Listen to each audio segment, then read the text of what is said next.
नमस्कार, मैं हरीश कुमार आपके अपने YouTube channel HR study point पर आपका हार्दिक स्वागत करता हूं, वेलकम करता हूं, अभिनंदन करता हूं। राम राम साथियों, जय श्री कृष्णा, राधे राधे। तो दोस्तों, अपना जो टॉपिक चल रहा था वो था एंडोक्राइन सिस्टम, अंतःस्रावी तंत्र, और उसके अंतर्गत अपन 4-5 ग्रंथियों की बात कर चुके हैं। कल की ग्रंथि के 2-3 विशेष पॉइंट बच गए थे किसी कारणवश, आज मैं उनको वापस क्लियर कर देता हूँ। तो मैं उन पॉइंटों की बात कर रहा हूँ दोस्तों, और वो ग्रंथि थी आपकी पीनियल ग्रंथि। कौन सी ग्रंथि थी? पीनियल ग्रंथि। तो दोस्तों, इसके 2-3 इंपॉर्टेंट क्वेश्चन कल छूट गए थे, तो आज आप उनको क्लियर कर लेंगे। तो याद रखना, इसे मानव की तीसरी निष्क्रिय आंख भी कहा जाता है। मनुष्य का थर्ड इनएक्टिव आई, तीसरी निष्क्रिय जो आंख होती है दोस्तों, वो किस ग्रंथि को कहा जाता है? तो सर वो पीनियल ग्रंथि को कहा जाता है। इसके अलावा अपन बात करें मनुष्य के शरीर की, मानव शरीर की सबसे छोटी ग्रंथि, दोस्तों ये क्वेश्चन आप लोगों के लिए बहुत ज्यादा इंपॉर्टेंट है। मनुष्य के शरीर की सबसे छोटी जो ग्रंथि है, आप लोगों ने और मैंने भी इसको ये पढ़ा है कि पीयूष ग्रंथि होती है, लेकिन मैं आज आपको ये बात क्लियर कर देता हूँ कि ह्यूमन बॉडी की सबसे स्मॉलेस्ट जो ग्लैंड होती है, the smallest gland of human body, मनुष्य के शरीर की सबसे छोटी जो ग्रंथि है वो साथियों पीनियल ग्रंथि है। यदि आपके सामने पेपर में कभी ऐसा क्वेश्चन आता है कि जैसा कि पिछली बार राजस्थान पुलिस के पेपर में पूछा जा चुका है कि मानव शरीर की सबसे छोटी ग्रंथि कौन सी है, तब वहां पर पीनियल नाम नहीं था, पीयूष नाम दे रखा था। तो अपन को इस कंडीशन में पीयूष नाम करना है, लेकिन पीयूष के साथ यदि पीनियल ग्रंथि नाम देता है तो अपना राइट जो उत्तर होगा दोस्तों वो पीनियल ग्रंथि होगा। तो आपको आज के बाद याद रखना है, मनुष्य के शरीर की सबसे छोटी ग्रंथि पीनियल ग्रंथि होती है। दूसरी जो छोटी ग्रंथि है, सेकंड नंबर पे जिस ग्रंथि का नाम आता है वो दोस्तों पीयूष ग्रंथि। इसके अलावा अपन बात कर रहे थे कि इस ग्रंथि के द्वारा मेलेटोनिन हार्मोन सीक्रेट होता है, मेलेटोनिन हार्मोन स्रावित करती है। और मैं कल आप लोगों के साथ बात करके गया था कि इस ग्रंथि को लैंगिक जैविक घड़ी कहा जाता है, लैंगिक जैविक घड़ी के नाम से इसको जानते हैं। बायोलॉजिकल क्लॉक ये कहलाती है क्योंकि लैंगिक परिपक्वता को दर्शाती है, लैंगिक परिपक्वता पर कंट्रोल करती है। तो दोस्तों याद रखना, जो बच्चे जन्म से अंधे होते हैं, तो जन्म से अंधे बच्चों के अंदर यौवन अवस्था नॉर्मल बच्चे की अपेक्षा जल्दी आती है। ध्यान से सुना मेरी बात को, जन्म से अंधे बच्चों में यौवन अवस्था नॉर्मल बच्चे की अपेक्षा जल्दी आती है, क्योंकि प्रकाश प्रेरणा के अभाव में मेलेटोनिन हार्मोन का समुचित स्राव नहीं हो पाता है। तो ये बात आप लोगों को अच्छी तरीके से याद रखनी है। तो किस ग्रंथि को मनुष्य की तीसरी निष्क्रिय आंख कहा जाता है? पीनियल ग्रंथि को कहा जाता है। सर मनुष्य के शरीर की सबसे छोटी ग्रंथि कौन सी है? पीनियल ग्रंथि है साथियों। इसका जो वजन होता है वो 0.2 ग्राम के समथिंग होता है, जबकि आपकी पीयूष ग्रंथि का वजन मैंने आपको बताया था, नर में 0.5 ग्राम होता है और नारी के अंदर 0.6 ग्राम होता है। तो the smallest gland of human body that is pineal gland, और सेकंड स्मॉलेस्ट जो ग्लैंड होती है वो है दोस्तों आपकी पीयूष ग्रंथि। हार्मोन मेलेटोनिन सीक्रेट कर रही है और लैंगिक जैविक घड़ी कहलाती है क्योंकि लैंगिक परिपक्वता पर नियंत्रण करती है। और याद रखना साथियों, जन्म से जो बच्चे अंधे होते हैं उनके अंदर यौवन अवस्था समय से पहले ही आ जाती है, या फिर कहीं की नॉर्मल बच्चों से पहले आ जाती है। आज दोस्तों मैं आपके सामने उस ग्रंथि की चर्चा करने जा रहा हूं जिस ग्रंथि से लगभग 90% क्वेश्चन निकलने की संभावना होती है, और वो क्वेश्चन किस टाइप से पूछे जाते हैं। तो ध्यान देना, अगली अपनी जो ग्लैंड में लेकर के आ रहा हूं दोस्तों वो है अग्नाशय ग्रंथि। अग्नाशय ग्रंथि, देखो दोस्तों चर्चा करते हैं अपन अग्नाशय ग्रंथि की। तो पहले तो अपन बात कर लेते हैं ये ग्रंथि स्थित कहाँ होती है। तो दोस्तों याद रखना, अग्नाशय ग्रंथि की स्थिति की बात की जाए तो यह ग्रंथि आमाशय के नीचे स्थित होती है। कहाँ स्थित होती है? आमाशय के नीचे स्थित होती है। इसके अलावा इस ग्रंथि के वजन की बात की जाए तो इस ग्रंथि का जो वजन है दोस्तों वो 60 ग्राम के लगभग होता है। अग्नाशय ग्रंथि का वजन कितना होता है? 60 ग्राम के लगभग होता है। फिर अपन बात करें तो ये लगभग 20 से 30 सेंटीमीटर लंबी होती है, 20 से 30 सेंटीमीटर लंबी संरचना होती है, लंबी ग्रंथि होती है। ध्यान से सुना दोस्तों। इस ग्रंथि की यदि हम बात करें तो आमाशय के नीचे जो ग्रंथि स्थित है इसको अपन नाम दे रहे हैं अग्नाशय ग्रंथि। और इस अग्नाशय ग्रंथि के अंदर कुछ कोशिकाओं के समूह पाए जाते हैं, विशिष्ट प्रकार की कोशिकाओं के समूह पाए जाते हैं। और इन विशिष्ट प्रकार की कोशिकाओं के समूह को कहा जाता है दोस्तों लैंगरहैंस के द्वीप समूह। लैंगरहैंस के द्वीप समूह काफी बार पेपर में प्रश्न पूछा जा चुका है इसका। लैंगरहैंस नामक वैज्ञानिक ने इन कोशिकाओं के समूहों के बारे में सबसे पहले बताया था, इसलिए इन्हें लैंगरहैंस के द्वीप समूह के नाम से अपन जानते हैं। और इन लैंगरहैंस के द्वीप समूह की बात करें तो मनुष्य के अंदर इनकी जो संख्या होती है वो लगभग 20 से 30 लाख होती है। कितनी होती है दोस्तों? लगभग 20 से 30 लाख। तो विशेष बात आप लोगों को याद रखनी है, आमाशय के नीचे स्थित जो ग्रंथि अग्नाशय, उस ग्रंथि की यदि हम बात करें तो इसके अंदर कोशिकाओं के कुछ विशिष्ट समूह पाए जाते हैं। और इन विशिष्ट समूहों को क्या कहा जाता है? लैंगरहैंस के द्वीप समूह के नाम से इसको जाना जाता है। मनुष्य के अंदर लैंगरहैंस के द्वीप समूह की संख्या कितनी है? तो सर ये 20 से 30 लाख की संख्या में होते हैं। फिर बात करें तो इस ग्रंथि को मीठी रोटी भी कहा जाता है, स्वीट ब्रेड। याद रखना, मीठी रोटी किस ग्रंथि को कहा जाता है? तो ये आपकी अग्नाशय ग्रंथि है, क्योंकि ये ज्यादातर इसका जो काम है वो ग्लूकोज की मात्रा पर नियंत्रण करना है। ग्लूकोज आपकी शुगर है और शुगर स्वाद में कैसी होती है दोस्तों? मीठी होती है। तो इसको किस रोटी के नाम से भी जानते हैं? मीठी रोटी के नाम से जानते हैं। इसके अलावा याद रखना, इस ग्रंथि को मिश्रित ग्रंथि के नाम से भी जाना जाता है, मिश्रित ग्रंथि। अब अपन टॉपिक जब अपने स्टार्ट किया था तब मैंने बात की थी आप लोगों से कि ऐसी ग्रंथियां जो अंतःस्रावी और बहिस्रावी दोनों ग्रंथियों के रूप में कार्य करती हैं, उन्हें क्या कहा जाता है दोस्तों? तो वो कहलाती है मिश्रित ग्रंथि। और अपने शरीर की जो मिश्रित ग्रंथि है साथियों, वो कौन सी है? पेंक्रियाज ग्लैंड होती है, अग्नाशय ग्रंथि होती है। याद रखना, विशेष जो पॉइंट मैं आप लोगों को यहाँ बताने जा रहा हूँ, बहिस्रावी ग्रंथि के रूप में, यानी कि इस ग्रंथि का 98% जो भाग होता है वो बहिस्रावी ग्रंथि के रूप में कार्य करता है, और शेष बचा हुआ 2% जो भाग है दोस्तों वो अंतःस्रावी के रूप में कार्य करता है। तो याद रखना, मिश्रित ग्रंथि इस ग्रंथि को कहा गया है, मतलब अंतःस्रावी और बहिस्रावी दोनों ग्रंथियों के जैसा ये काम संपन्न करती है।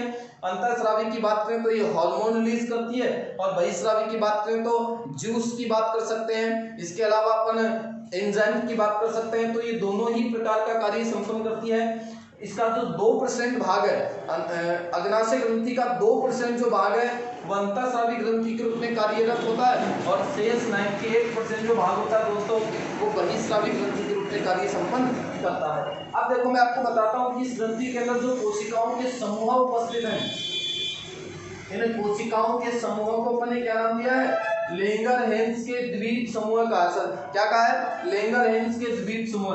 और इस लैंगरहैंस के द्वीप समूह के अंदर साथियों 4 प्रकार की कोशिकाएं होती हैं। नंबर 1 आती है अल्फा कोशिका, अल्फा कोशिका या अल्फा सेल। दूसरी आती है दोस्तों बीटा कोशिका, बीटा कोशिका या बीटा सेल। तीसरी आती है साथियों डेल्टा या गामा कोशिका, डेल्टा या गामा कोशिका।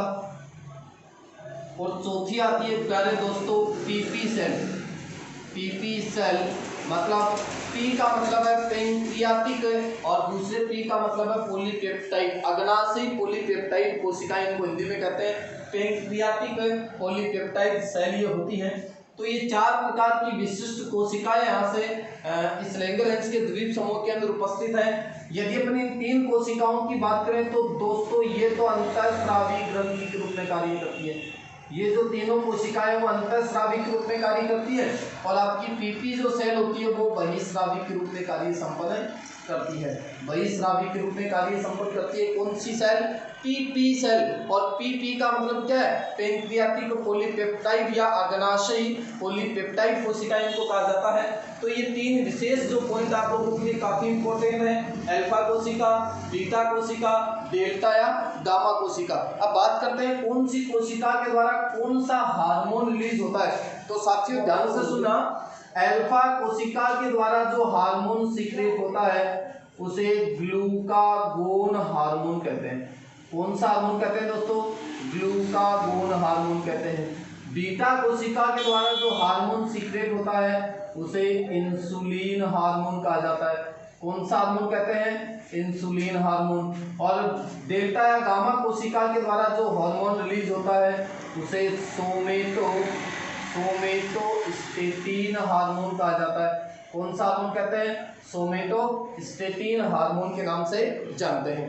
तो ये तीनों प्रकार की कोशिकाओं से अलग अलग प्रकार के हार्मोन रिलीज हो रहे हैं। अल्फा कोशिका से ग्लूकागोन हार्मोन निकलता है, बीटा कोशिका से इंसुलिन हार्मोन निकलता है और डेल्टा या गामा कोशिका से सोमेटोस्टेटिन हार्मोन सीक्रेट होता है। फिर अपन और पॉइंटों की बात करें तो याद रखना, आकार में सबसे बड़ी जो कोशिका होती है दोस्तों, आकार में सबसे बड़ी जो कोशिका होती है वो तो होती है आपकी अल्फा कोशिका। आकार में सबसे बड़ी कोशिका कौन सी है? अल्फा कोशिका, जो लगभग कितना % भाग कवर करती है? 20% भाग कवर करती है। और इसकी अपन बात करें तो बीटा कोशिका आकार में सबसे छोटी कोशिका होती है। तो सबसे बड़ी कोशिका कौन सी होगी आपकी? अल्फा कोशिका। और सबसे छोटी जो कोशिका दोस्तों वो आपकी बीटा सेल, जो लगभग कितना % भाग कवर करती है? 70% भाग कवर करती है। 5% भाग होता है दोस्तों डेल्टा कोशिकाओं का और 5% भाग किसका होता है? पीपी सेल का होता है। तो ये भी बायोडाटा आपको अच्छी तरीके से याद रखना है। तो ध्यान देना, अल्फा कोशिका 20% भाग कवर करती है, बीटा कोशिका 70% भाग कवर करती है और आपकी डेल्टा और पीपी सेल कितने % भाग को कवर करती हैं? 5% भाग को कवर करती है। फिर मैं यूं कहूं कि चारों कोशिकाओं में से सबसे अधिक जो संख्या होती है वो किनकी होती है? बीटा सेल की होती है 70%, उससे कम किसकी है? अल्फा सेल की है 20%, और बाकी दोनों जो डेल्टा और पीपी सेल होती है वो कितने % पाई जा रही है? तो सर ये 5% उपस्थित होती है। अब दोस्तों मैं बात करता हूँ, देखो विशिष्ट प्रकार के जो हार्मोन है इनकी क्या क्या काम संपन्न करते हैं। तो पहले मैं बात करता हूँ आपके सबसे इंपॉर्टेंट हार्मोन की, और उस हार्मोन का नाम क्या है? Insulin hormone. Insulin hormone. देखो साथियों, पहले की कंपटीशन एग्जाम में सीधा प्रश्न पूछा जाता था कि इंसुलिन हार्मोन किस ग्रंथि से स्रावित होता है, तब आपको ग्रंथि के नाम मिलते थे। तो पता चल चुका आपको इंसुलिन हार्मोन किस ग्रंथि से निकलता है? अग्नाशय ग्रंथि से निकलता है। लेकिन वर्तमान की जो कॉम्पिटिटिव एग्जाम है वहां क्वेश्चन कैसे आ रहा है? इंसुलिन हार्मोन अग्नाशय ग्रंथि की किस कोशिका से सीक्रेट होता है? इंसुलिन हार्मोन अग्नाशय ग्रंथि की किस कोशिका से सीक्रेट होता है? तब आपका उत्तर क्या है दोस्तों? बीटा कोशिका है, बीटा सेल है। तो बीटा सेल से कौन सा हार्मोन निकला? इंसुलिन। तो बात करते हैं कौन सी कोशिकाओं के द्वारा सीक्रेट हो रहा है? बीटा कोशिकाओं के द्वारा कौन सा हार्मोन? Insulin hormone. फिर अपन नेक्स्ट पॉइंट की बात करें तो इंसुलिन हार्मोन की खोज सबसे पहले किसने की थी? तो खोज करता है दोस्तों इसके बेंटिंग और बेस्ट। बेंटिंग एवं बेस्ट। और बेंटिंग और बेस्ट दोनों कहाँ के थे दोस्तों? कनाडा के थे। और कब इन्होंने इंसुलिन हार्मोन की खोज की थी? 1921 में की थी। अब बेंटिंग और बेस्ट यदि आपको नाम याद नहीं रहे तो क्रिकेट का बेस्ट बैटिंग आप याद कर सकते हैं। जैसे आप कई बार बोलते हैं ना कि विराट कोहली बहुत अच्छी बैटिंग करता है, बेस्ट बैटिंग करता है वो, तो बेंटिंग बेस्ट यदि आपको नाम याद नहीं रहे तो आप बेस्ट बैटिंग से इनको याद कर सकते हैं। तो खोज किसने की है? बेंटिंग और बेस्ट ने। कब की थी? 1921 में। कहाँ के रहने वाले थे? कनाडा के रहने वाले थे। इन दोनों ने सबसे पहले इंसुलिन का सत्व तैयार किया था। फिर अपन बात करें तो वैज्ञानिक एफ सेंगर नामक वैज्ञानिक ने सबसे पहले गाय के याद रखना ये गाय के अंदर भी उपस्थित होता है, क्योंकि ग्रंथियां तो उनमें भी स्तनधारियों की बात करें अपन तो गाय के इंसुलिन से इन्होंने सबसे पहले इंसुलिन की संरचना का अध्ययन किया था। तो ये भी आपसे पूछा जा सकता है, सबसे पहले इंसुलिन की आणविक संरचना का अध्ययन किस वैज्ञानिक ने किया था? तो वो कौन है दोस्तों? आपका एफ सेंगर है। और यदि अपन मनुष्य की इंसुलिन की बात करें, मानव का जो कृत्रिम इंसुलिन है, इस मनुष्य के कृत्रिम इंसुलिन की बात की जाए तो इसकी खोज करने वाला जो आदमी था, जो वैज्ञानिक था, वो था सान नामक वैज्ञानिक। याद रखना, अलग अलग क्वेश्चन आपसे पूछे जा रहे हैं। सबसे पहले इंसुलिन हार्मोन की खोज करने वाला वैज्ञानिक बेंटिंग और बेस्ट था। गाय के इंसुलिन की आणविक संरचना का अध्ययन एफ सेंगर ने किया। और मनुष्य के इंसुलिन की बात करें तो उसकी खोज किसने की थी? सान नामक वैज्ञानिक ने की थी। आजकल बात करें अपन तो मार्केट में, याद रखना सबसे पहले जो मार्केट का अवेलेबल जो हार्मोन है वो भी आपका इंसुलिन ही है। और मनुष्य का जो मानव का जो इंसुलिन हार्मोन है उसका एक नाम भी आपको याद रखना है। मनुष्य के इंसुलिन हार्मोन को ह्यूमुलिन कहा जाता है। क्या कहा जाता है दोस्तों? ह्यूमुलिन के नाम से इसको जाना जाता है और ये आपके मार्केट में अवेलेबल है।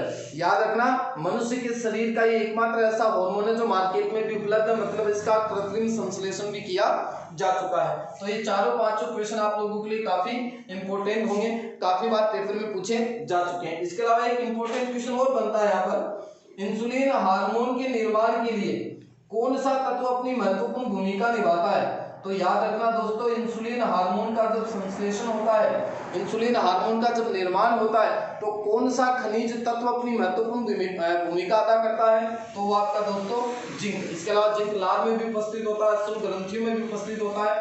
अब देखो फिर बात करते हैं आगे, काम क्या संपन्न करते हैं। तो ध्यान देना, मैं पहले आपसे इंसुलिन हार्मोन के कार्य की बात कर रहा हूं। तो इंसुलिन क्या करता है दोस्तों? ग्लूकोज को ग्लाइकोजन में कन्वर्ट करता है। अब आपको पता है कि ग्लूकोज कहाँ से मिली? अपन ने जैसे ही भोजन खाया तो भोजन का डाइजेशन कंप्लीट हो जाएगा, तो डाइजेशन के बाद जो पाचक प्रोडक्ट बनता है वो कौन बनता है? ग्लूकोज, जहाँ से उनको एनर्जी प्रोवाइड होती है। इस ग्लूकोज को ग्लाइकोजन में कन्वर्ट करने का कार्य किस हार्मोन का है? तो याद रखना, इंसुलिन हार्मोन का है। ग्लूकोज को ग्लाइकोजन में कौन कन्वर्ट करता है? इंसुलिन हार्मोन करता है। याद रखना दोस्तों, इस ग्लाइकोजन का एक बहुत अच्छा क्वेश्चन बनता है। मनुष्य के शरीर की यदि बात की करें तो मनुष्य के शरीर में भोजन का जो संग्रह होता है ये कहाँ होता है? लीवर में होता है। किसमें होता है? लीवर में होता है। बहुत ही अच्छा इंपॉर्टेंट क्वेश्चन है। मनुष्य के शरीर में भोजन का संग्रह कहाँ होता है? लीवर में होता है। और लीवर में किसके रूप में होता है? ग्लाइकोजन के रूप में होता है। किसके रूप में होता है? ग्लाइकोजन के रूप में। तो अच्छा क्वेश्चन है। इसके अलावा पादपों की बात करें तो पादपों के अंदर भोजन का जो संग्रह है वो स्टार्च के रूप में जड़ों में होता है। स्टार्च के रूप में कहाँ होता है? जड़ों में। और मनुष्य के शरीर में कहाँ है? लीवर में। किसके रूप में? ग्लाइकोजन के रूप में। फिर अपन बात करते हैं ग्लूकागोन हार्मोन की। ग्लूकागोन हार्मोन, और ग्लूकागोन हार्मोन कौन सी कोशिकाओं से सीक्रेट होता है? तो आपको पता चल ही चुका है, ग्लूकागोन हार्मोन अल्फा कोशिका से स्रावित होता है। कौन सी कोशिका से स्रावित होता है दोस्तों? अल्फा कोशिका से सीक्रेट होता है। खोजकर्ता की यदि बात की जाए तो इसकी खोज करने वाले जो वैज्ञानिक थे वो थे दोस्तों किम्बोल और मुरलीन। कौन कौन थे? किम्बोल एवं मुरलीन नामक वैज्ञानिकों ने इसकी खोज की थी। अब ये क्या काम संपन्न करता है? तो इसका ऑपोजिट काम है। इंसुलिन तो क्या काम कर रहा है? ग्लूकोज को ग्लाइकोजन में कन्वर्ट कर रहा है। और आपका ग्लूकागोन क्या करेगा? इसका ऑपोजिट कार्य संपन्न कर रहा है। ग्लाइकोजन को आपके लीवर में जो स्टोरेज फूड पड़ा है उस स्टोरेज फूड मतलब ग्लाइकोजन को किसमें कन्वर्ट करता है? ग्लूकोज में परिवर्तित करने का काम कौन से हार्मोन का है? तो वो आपके ग्लूकागोन हार्मोन का है। ध्यान देना साथियों, बड़ा ही इंपॉर्टेंट पॉइंट यहाँ से निकलेगा। ये हार्मोन कंटिन्यू सीक्रेट नहीं होता है, कंटिन्यू स्रावित नहीं होता है। जिस दिन आप फास्ट करते हैं, फास्ट का मतलब व्रत या उपवास करते हैं, उस दिन भी देखो आपके शरीर में एनर्जी होती है, जबकि आप तो खाना खाते ही नहीं हो। तो ध्यान देना, आपके शरीर में इंसुलिन हार्मोन की वजह से ग्लूकोज का जब ग्लाइकोजन के रूप में परिवर्तन हो चुका है, तो वो ग्लाइकोजन स्टोरेज फूड कहाँ पड़ा है, लीवर में पड़ा है। और जिस दिन आप, जैसे मान लो आप डाइटिंग पे चल रहे हैं, आप खाना दिन में एक टाइम ही खाते हैं या फिर आप व्रत करते हैं, तो उस दिन आपको एनर्जी मिलती है। तो उस दिन एनर्जी कहाँ से आती है, तो आपके लीवर के अंदर जो स्टोरेज फूड पड़ा है ग्लाइकोजन वाला, उस ग्लाइकोजन को ग्लूकागोन हार्मोन किस में कन्वर्ट करता है, ग्लूकोज में, और ग्लूकोज का ऑक्सीडेशन होगा, अपन को वापस एनर्जी प्राप्त हो जाएगी। इसलिए ग्लूकागोन हार्मोन को फास्टिंग हार्मोन भी कहा जाता है। फास्टिंग हार्मोन का मतलब उपवास या व्रत वाला हार्मोन कौन सा हार्मोन है दोस्तों, तो वो आपका ग्लूकागोन हार्मोन कहलाता है। बहुत ही इंपॉर्टेंट पॉइंट है, तो एक बार वापस रिपीट करवा देता हूं। इंसुलिन हार्मोन ग्लूकोज को ग्लाइकोजन में कन्वर्ट करता है और ग्लूकागोन हार्मोन ग्लाइकोजन को ग्लूकोज में कन्वर्ट करने का कार्य संपन्न करता है। अब देखो अपन बात करते हैं डेल्टा कोशिका के द्वारा कौन सा हार्मोन सीक्रेट होता है। तो साथियों, डेल्टा कोशिका विशिष्ट प्रकार का हार्मोन सीक्रेट करती है और उसका नाम है सोमेटोस्टेटिन। सोमेटोस्टेटिन, और याद रखना सोमेटोस्टेटिन क्या करता है, ग्लूकागोन और इंसुलिन दोनों की क्रियाओं को कंट्रोल करने का कार्य संपन्न करता है। यदि पीपी सेल की बात करें तो मैं इसको लिख सकता हूं अग्नाशयी पॉलीपेप्टाइड। तो इनके द्वारा अभी तक किसी विशिष्ट प्रकार का कोई हार्मोन खोजा नहीं गया है, लेकिन याद रखना ये पीपी सेल किसके रूप में कार्य करती है, बहिस्रावी के रूप में कार्य संपन्न करती है। नेक्स्ट देखो अपन बात करते हैं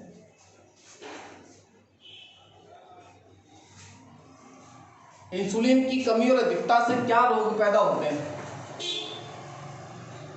इंसुलिन की कमी, ध्यान देना दोस्तों, बहुत ही इंपॉर्टेंट पॉइंट है, काफी बार पेपर में पूछा जाता है। इसकी कमी से एक विशिष्ट प्रकार का रोग पैदा होता है, शुगर, डायबिटीज, मेलाइटस, जिसको आप मधुमेह के नाम से जानते हैं। अच्छा क्वेश्चन, काफी बार पेपर में आता है। इसके साथ ही मैं आपको प्रीवियस वीडियो की बात याद दिलाता हूं। मैंने आपको एक रोग पढ़ाया था जिसका नाम था डायबिटीज इंसिपिडस। डायबिटीज इंसिपिडस, और डायबिटीज इंसिपिडस किस हार्मोन की कमी की वजह से होता है, एडीएच हार्मोन की कमी की वजह से पैदा हुआ था। और एडीएच हार्मोन क्या करता है, नेफ्रॉन नलिकाओं में पानी का पुनः अवशोषण कर रहा था। यदि पानी का पुनः अवशोषण नहीं होगा तो अधिक मात्रा में पानी मूत्र के साथ बॉडी से बाहर निकलना स्टार्ट हो जाएगा। आज अपन किसकी बात कर रहे हैं, तो आज अपन बात कर रहे हैं शुगर, डायबिटीज या मेलाइटस या फिर मधुमेह की। तो ध्यान देना दोस्तों, यदि किसी व्यक्ति के शरीर में या रक्त में इंसुलिन की कमी हो गई तो ध्यान से सुनना, रक्त में ग्लूकोज का स्तर बढ़ जाएगा। रक्त में ग्लूकोज का स्तर क्या हो जाएगा, बढ़ जाएगा। और रक्त में जब ग्लूकोज का स्तर बढ़ जाएगा तो मूत्र के साथ अधिक मात्रा में कौन, ग्लूकोज शरीर से बाहर निकलना प्रारंभ कर देगा। अब आपको पता है कि आपके शरीर को एनर्जी कहां से मिलती है, ग्लूकोज से मिलती है। और जब ग्लूकोज ही मूत्र के साथ बॉडी से बाहर निकलने लग रहा है तो क्या आदमी का शरीर ठीक तरीके से काम कर पाएगा, नहीं ना। ज्यादा मेहनत करेगा तो उसके शरीर के अंदर थकान भी आ जाएगी, बुझा सा रहेगा वो, क्योंकि शरीर के अंदर एनर्जी पावर नहीं रह पाएगा। तो इंसुलिन हार्मोन की जब कमी हो जाती है तो रक्त में ग्लूकोज का स्तर बढ़ जाएगा। ग्लूकोज का स्तर बढ़ेगा तो मूत्र के साथ अधिक मात्रा में ग्लूकोज बॉडी से बाहर निकलना प्रारंभ कर देता है। इस रोग को कहते हैं दोस्तों अपन शुगर, डायबिटीज या फिर मधुमेह के नाम से इसको जाना जाता है। इसके अलावा इसकी अधिकता की यदि अपन बात करें तो अधिकता से क्या होगा, इसकी अधिकता से एक रोग होता है हाइपर इंसुलिनिज्म। हाइपर इंसुलिनिज्म, अब देखो हाइपर नाम आपको दिख रहा है, हाइपर का मतलब क्या है, अधिक। तो याद रखना यहाँ पर क्या होगा, इंसुलिन हार्मोन की जब अधिकता हो जाएगी तो ग्लूकोज का स्तर क्या हो जाएगा, कम हो जाएगा दोस्तों। और ग्लूकोज का स्तर भी कम होगा तो भी व्यक्ति को शारीरिक, जब वो ज़्यादा मेहनत करेगा तो थकान का अनुभव होने लगता है, और यदि बार बार ऐसा हुआ तो इंसान की डेथ भी हो सकती है। तो ये इतनी सारी बातें आपको याद रखनी है कौन सी ग्रंथि की, अग्नाशय ग्रंथि की। अब मैं आपको लेकर के चलता हूँ दोस्तों नेक्स्ट ग्लैंड पर, और नेक्स्ट ग्लैंड कौन सी आपकी, पैराथायराइड ग्रंथि। दोस्तों दो ही ग्रंथि आपकी शेष बची हैं, एक थायराइड ग्रंथि बची है और दूसरी पैराथायराइड ग्रंथि बची है। तो आज पैराथायराइड का जो मैटर वो थोड़ा कम है, और थायराइड ग्रंथि बड़ी है तो उसको कल पढ़ेंगे अपन। तो पैराथायराइड की यदि बात करें, पैराथायराइड ग्रंथि, और पैराथायराइड को कहा जाता है दोस्तों परावर्तु ग्रंथि, परावर्तु ग्रंथि। ध्यान देना दोस्तों, यह ग्रंथि स्थित कहाँ है, तो देखो आपको एक नाम दिख रहा है थायराइड, तो याद रखना थायराइड ग्रंथि। मैं आज आपको बता देता हूँ, श्वास नली के दोनों ओर स्थित होती है। तो पैराथायराइड भी कहाँ है, श्वास नली के दोनों ओर स्थित होती है। तो इसकी स्थिति की यदि बात की जाए तो यह भी श्वास नली के दोनों ओर स्थित होती है। कहाँ स्थित होती है दोस्तों, श्वास नली के दोनों ओर स्थित है।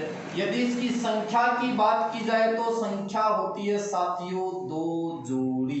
कितनी जोड़ी, 2, मतलब कितनी होती है, 4 होती है। दोनों थायराइड, मतलब आपकी जो थायराइड ग्लैंड है वो एक जोड़ी होती है, एक इधर होती है एक इधर होती है। तो इधर वाली साइड में ये 2 पैराथायराइड है, इधर वाली साइड में भी कितने पैराथायराइड है, 2 पैराथायराइड है। फिर अपन इसकी नेक्स्ट पॉइंट की बात करें तो पैराथायराइड ग्रंथि के द्वारा विशिष्ट प्रकार का हार्मोन सीक्रेट होता है दोस्तों, और उस हार्मोन का नाम क्या है, पैराथार्मोन। तो जैसा कि ग्रंथि का नाम है वैसा ही हार्मोन का नाम है। तो इस ग्रंथि के द्वारा कौन सा हार्मोन रिलीज किया जा रहा है, पैराथार्मोन। और पैराथार्मोन को पोलिप हार्मोन के नाम से भी जाना जाता है। तो पोलिप हार्मोन किस हार्मोन को कहा जाता है, पैराथार्मोन को कहा जाता है। क्या काम संपन्न करता है, तो इस हार्मोन का जो कार्य है वो काफी इंपॉर्टेंट है। यह क्या करता है, शरीर में कैल्शियम के अवशोषण को तो बढ़ाता है, कैल्शियम के अवशोषण को तो क्या करता है दोस्तों, बढ़ाता है। और PO4-3 मतलब फोस्फेट के अवशोषण को क्या करता है, घटाता है। ये इसका इंपॉर्टेंट वर्क है, कम करेगा।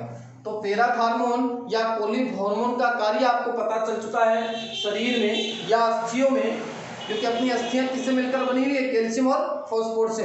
याद रखना कैल्शियम और फॉस्फेट, कैल्शियम और फास्फोरस की अपन बात करें एक साथ, इसको बोलते हैं कैल्शियम फॉस्फेट। तो कैल्शियम और फास्फोरस की अपन बात करें तो अपनी दांतों और हड्डियों को मजबूती कौन प्रदान करता है, कैल्शियम और फास्फोरस करता है। तो ध्यान से सुनना, यह अस्थियों में कैल्शियम के अवशोषण को तो बढ़ाता है और फॉस्फेट के अवशोषण को क्या करता है दोस्तों, कम करता है। ये इस पैराथार्मोन का मुख्य कार्य है। अब यदि इस हार्मोन की अधिकता हो गई तो याद रखना दोस्तों, इसका जो वर्क है वो आपको अच्छी तरीके से याद होगा। तो इसके जो रोग है वो भी आप लोग बहुत जल्दी क्लियर कर लेंगे। इसकी अधिकता से कौन कौन से रोग पैदा होते हैं। तो पहला जो इसका रोग है वो है दोस्तों ओस्टियोपोरोसिस, ओस्टियोपोरोसिस।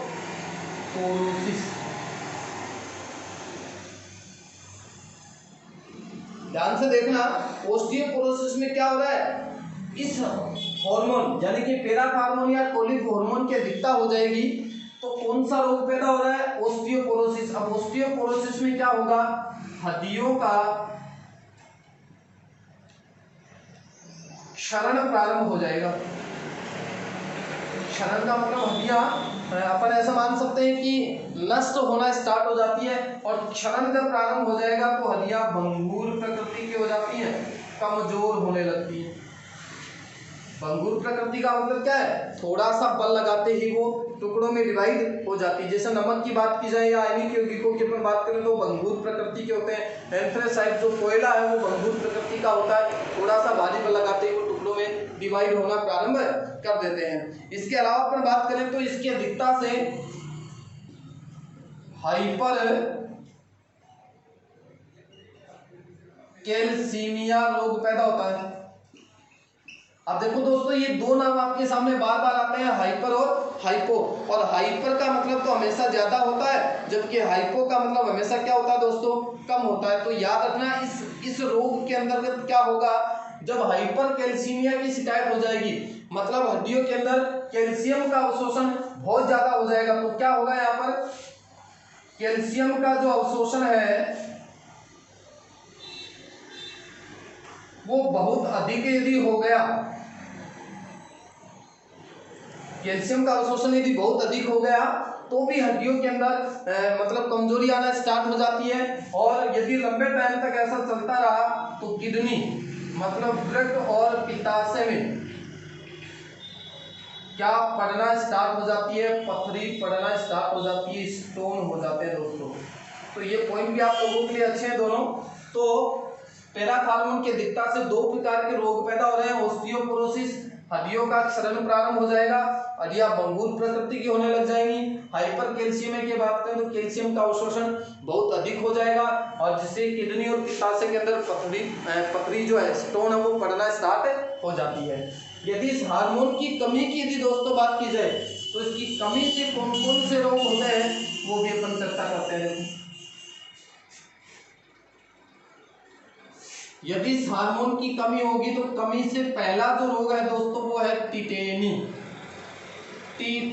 रोग। और टिटेनी रोग में क्या होगा, जैसा कि आपके सामने इसका कार्य लिखा हुआ पड़ा है कि पैराथार्मोन हड्डियों में कैल्शियम के अवशोषण को बढ़ाता है और फॉस्फेट के अवशोषण को घटाता है। लेकिन यदि पैराथार्मोन हार्मोन की कमी हो गई तब क्या होगा, उल्टी प्रोसेस होगी, कैल्शियम का अवशोषण तो कम होने लग जाएगा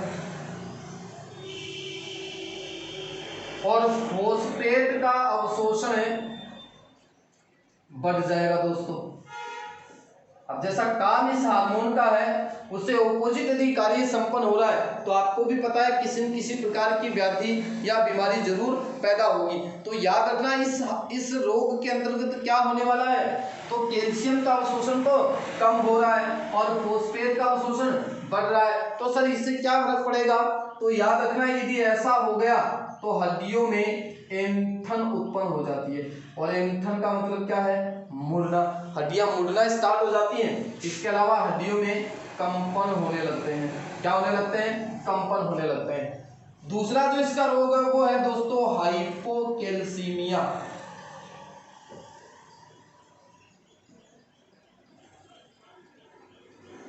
हाइपोकैल्सीमिया, देखो अभी मैंने आपको बताया है कि हाइपर कैल्सीमिया और हाइपर कैल्सीमिया का जस्ट जो ऑपोजिट काम है वो क्या है, वो हाइपोकैल्सीमिया है। तो हाइपोकैल्सीमिया के अंदर क्या होगा दोस्तों, कैल्शियम का जो स्तर है वो कम होना स्टार्ट हो जाएगा, कैल्शियम का जो स्तर है वो कम होना स्टार्ट हो जाएगा। देखो हाइपो का मतलब क्या है, कम, तो कैल्शियम का स्तर क्या होने लग जाएगा, कम होने लग जाएगा। और यदि कैल्शियम का स्तर कम होने लगा तो छोटे बच्चों में क्या होगा, बच्चों के अंदर हड्डियों की अति वृद्धि होना स्टार्ट हो जाती है। हड्डियों की अति वृद्धि मतलब ज्यादा वृद्धि होना स्टार्ट हो जाती है। इसके अलावा दांतों की असामान्य वृद्धि होने लगती है। हड्डी और दांतों की क्या होने लगती है, असामान्य वृद्धि होने लगती है। तो दोस्तों ये थी आपकी कौन सी ग्रंथि, पैराथायरॉइड ग्रंथि। एक बार फटाफट में इसको वापस रिवाइज करवा देता हूँ। पैराथायरॉइड ग्रंथि का दूसरा नाम क्या है, पराउटो ग्रंथि। कहाँ स्थित होती है, श्वास नली के दोनों ओर स्थित होती है।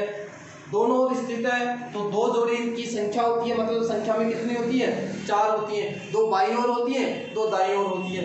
फिर बात करें तो कौन से प्रकार का हार्मोन सीक्रेट करती है, सर पैराथार्मोन सीक्रेट करती है, जिसको पोलिप नामक वैज्ञानिक ने इसके बारे में बताया था, इसलिए इसको पोलिप हार्मोन कहा जाता है। कार्य की बात करें तो शरीर में कैल्शियम के अवशोषण को बढ़ाता है, या हड्डियों की बात कर लें तो हड्डियों में कैल्शियम के अवशोषण को बढ़ाकर फॉस्फेट के अवशोषण को कम करता है।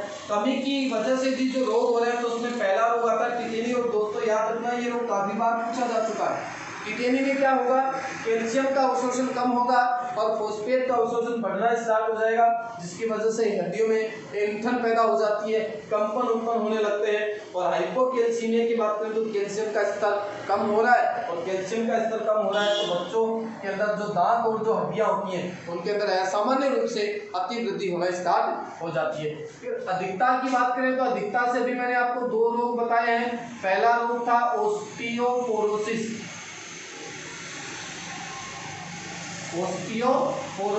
और ओस्टियोपोरोसिस की भी अपने बात की कि इस रोग के अंदर हड्डियों का क्षरण प्रारंभ हो जाता है, और हड्डियों का जब क्षरण प्रारंभ हो जाएगा तो हड्डियां कमजोर होने लगती हैं, भंगुर प्रकृति की होने लगती हैं। और दूसरा आपने पढ़ा है हाइपरकैल्सीमिया, और हाइपरकैल्सीमिया के अंदर किसका स्तर बढ़ जाता है दोस्तों, तो कैल्शियम का स्तर बढ़ जाता है। और यदि कैल्शियम अपनी हड्डियों के अंदर सामान्य अवस्था से बहुत ज़्यादा हो गया तो आपकी किडनी और पित्ताशय के अंदर जो पथरी है, स्टोन है, वो पड़ना स्टार्ट हो जाता है। तो दोस्तों ये थी आपकी पैराथायरॉइड ग्रंथि। अब नेक्स्ट जो एक ग्लैंड आपकी बची है, जैसा कि मैं आपको 2-3 बार बता चुका हूँ, 2 जो जनन ग्रंथियाँ हैं, वृषण और अंडाशय, उनका अध्ययन अपन यहाँ नहीं करेंगे, उनको रिप्रोडक्टिव सिस्टम में क्लियर करवाया जाएगा। एक ग्लैंड आपकी बची हुई है थायराइड ग्रंथि, वो थोड़ी लंबी है, ज़्यादा उसका मैटर आप लोगों को देना है, तो वो मैं लेकर के आ रहा हूँ आपके सामने जस्ट नेक्स्ट वीडियो में। और आज तक आपने जो इस YouTube चैनल के जरिए जो आप लोगों का प्यार स्नेह मुझे मिल रहा है, उसका मैं आपका तहे दिल से शुक्रगुजार करता हूँ, शुक्रिया अदा करता हूँ। तो दोस्तों आप बने रहिए मेरे साथ HR स्टडी पॉइंट पर, और अपने दोस्तों को ज़्यादा से ज़्यादा शेयर कीजिए, क्योंकि एक मुहिम चला रखी है अपने साथी अनिल जी खेदड़ ने, और मेरे द्वारा अच्छे वीडियो अपलोड आप लोगों के सामने किए जा रहे हैं। यदि किसी भी प्रकार की कोई त्रुटि आपको इधर मिलती है तो आप कमेंट बॉक्स में कमेंट डाल सकते हैं। दोस्तों तब तक आप वेट कीजिए नेक्स्ट वीडियो के आने का, और मैं आप लोगों से इजाज़त चाहता हूँ। जय हिंद, जय भारत।